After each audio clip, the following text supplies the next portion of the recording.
دیکھیں reading habits Pakistan میں اب نہ ہونے کے برابر ہو گئی ہیں، ٹھیک ہے۔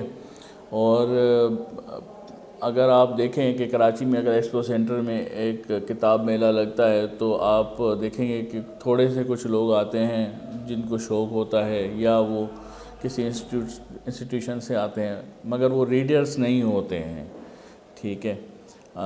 پاکستان میں کتابیں آپ نے دیکھا ہوگا کہ وہ زمین پہ بکتی ہیں صدر میں، اور جوتے جو ہیں وہ آپ کو شوکیز میں پڑے ہوئے ملتے ہیں۔ یہ ایک ہماری بدقسمتی کہا جائے گا۔ چائنا اس وقت جو ہے وہ بہت زیادہ ٹیکنالوجی میں آگے بڑھ چکا ہے، مگر اسٹل ان کے پاس آپ اگر اسٹوڈنٹس کے پاس یا ٹیچرز کے پاس جائیں گے تو وہ ان کے پاس بکس ضرور ہوتے ہیں۔ ہمارے اسٹوڈنٹس ایک رجسٹر، ایک کاپی اور پین لے کے کلاس میں آ جاتے ہیں، مگر میں نے اپنے 3-4 سال کے جو کورس ورک میں دیکھا کہ کبھی بھی ایسا نہیں ہوا کہ ایک اسٹوڈنٹ خالی ہاتھ یا ایک پین لے کے آیا ہو، ہمیشہ ان کے پاس ڈفرینٹ بکس ہوتے تھے ریلیٹڈ ٹو دا کورس۔ تو یہ جو ہے وہ آہستہ آہستہ سے ہمارے پاس یہ ختم ہو گیا ہے۔ اس کا ریزن میں سمجھتا ہوں کہ ہم نے ٹیکنالوجی کو کبھی صحیح طریقے سے یوز ہی نہیں کیا۔ ان کے پاس موبائل فون ہیں، ان کے پاس ڈفرینٹ گیجٹس ہوتے ہیں جس میں وہ بکس ڈاؤن لوڈ کر کے بھی پڑھ رہے ہوتے ہیں۔ ایون ان کے پاس ڈفرینٹ لیمپس بھی ہوتے ہیں، وہ اس کے ساتھ اٹیچ کرتے ہیں، کیونکہ وہ ڈومس میں رہتے ہیں، ڈفرینٹ شیئرنگ میں رہتے ہیں، تو کسی اور کو ڈسٹرب بھی نہیں کرنا چاہ رہے ہوتے۔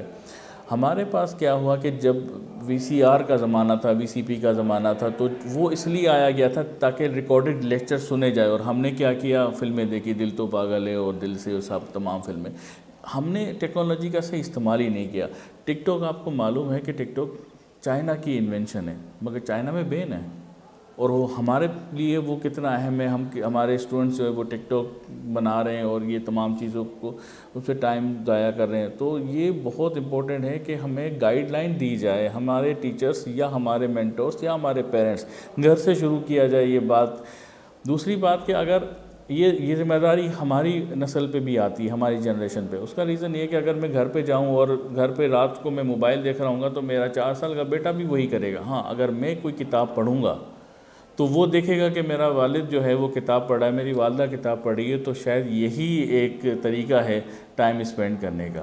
تو آپ کے بچے آپ کو فالو کرتے ہیں، تو لہٰذا یہی طریقہ ہے کہ پہلے آپ اپنے اندر یہ ریڈنگ ہیبٹس ڈالیں تاکہ آپ کی نسل، آپ کی آنے والی جو جنریشن ہے وہ بھی اس کو فالو کریں۔ دیکھیں میرے حساب سے میں ہمیشہ یہ بات کہتا ہوں کہ اگین جب تک آپ آنیسٹ نہیں ہوں گے اپنے ساتھ تب تک کچھ نہیں ہوگا۔ آپ کو لگتا ہے کہ آج کا دن گزر گیا، ٹھیک ہے، آج کا دن ویسٹ ہو گیا، مگر ایک ایک دن، ایک ایک پل، ایک ایک گھڑی آپ کی ویسٹ ہو رہی ہے، ٹھیک ہے۔ تو لہٰذا اپنے آپ سے آنیسٹ ہوں، اپنی اسٹڈیز پہ دھیان دیں۔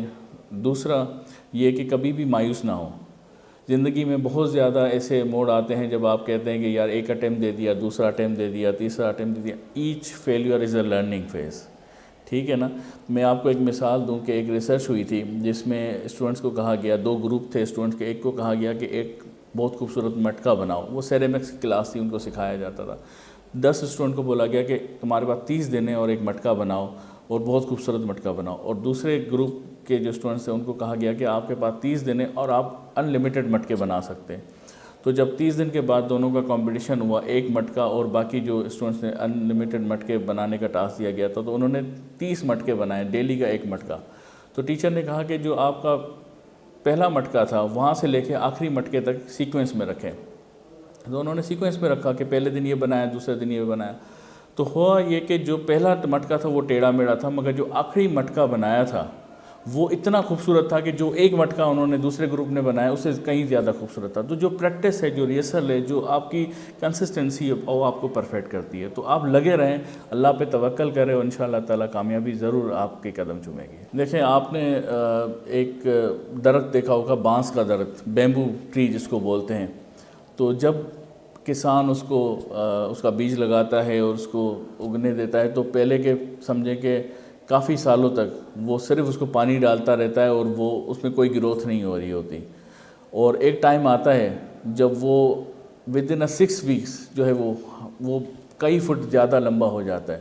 تو آپ یہ نہ سمجھیں کہ آپ کی جو محنت ہے وہ وہیں تک ہی ختم ہو جائے گی۔ ایک ٹائم آئے گا کہ وہ جو محنت آپ نے کی ہے اس کا صلہ اتنا زیادہ ہو جائے گا کہ آپ خود اندازہ نہیں کر سکتے. تو کنسسٹنسی اور محنت کرتے رہیں، اور ایک ٹائم ایسا آئے گا جو بیج آپ نے بویا ہے اس سے آپ کو ضرور فائدہ ہوگا. تو اسٹوڈنٹس کے لیے میرا یہی میسیج ہے.